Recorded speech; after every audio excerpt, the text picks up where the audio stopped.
This government, as promised, has maintained the closest surveillance of the Soviet military buildup on the island of Cuba.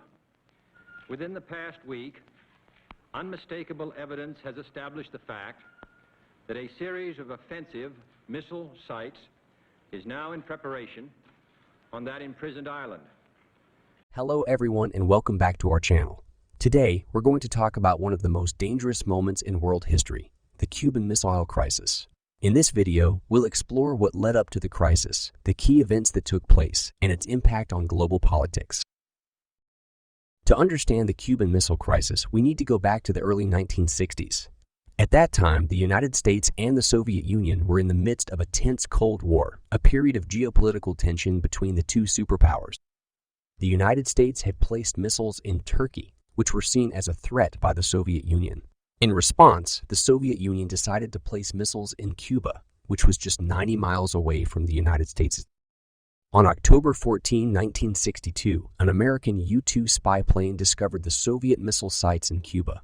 President John F. Kennedy was informed of the discovery and immediately convened a group of advisors, known as the Executive Committee of the National Security Council, or EXCOM. They debated what to do, and eventually decided on a naval blockade of Cuba to prevent any further Soviet shipments of missiles. The Soviet Union responded by sending ships to Cuba, and tensions continued to escalate. On October 22, Kennedy addressed the nation in a televised speech, announcing the presence of the missile sites in Cuba and the naval blockade. He also warned the Soviet Union that any missile launched from Cuba would be seen as an act of war. Over the next several days, the world waited anxiously to see what would happen. The Soviet Union did not back down, and on October 24, a Soviet submarine was discovered near the blockade line. The U.S. Navy dropped practice depth charges to force the submarine to surface, but the Soviet crew, who had not been informed that the depth charges were not live, believed they were under attack and prepared to launch a nuclear torpedo.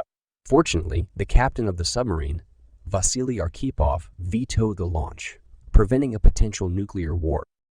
Finally, on October 28, the Soviet Union agreed to remove its missiles from Cuba in exchange for a U.S. pledge not to invade Cuba and to remove the missiles from Turkey.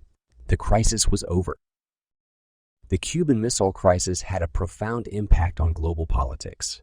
It showed just how close the world had come to nuclear war and highlighted the importance of communication and diplomacy in resolving conflict.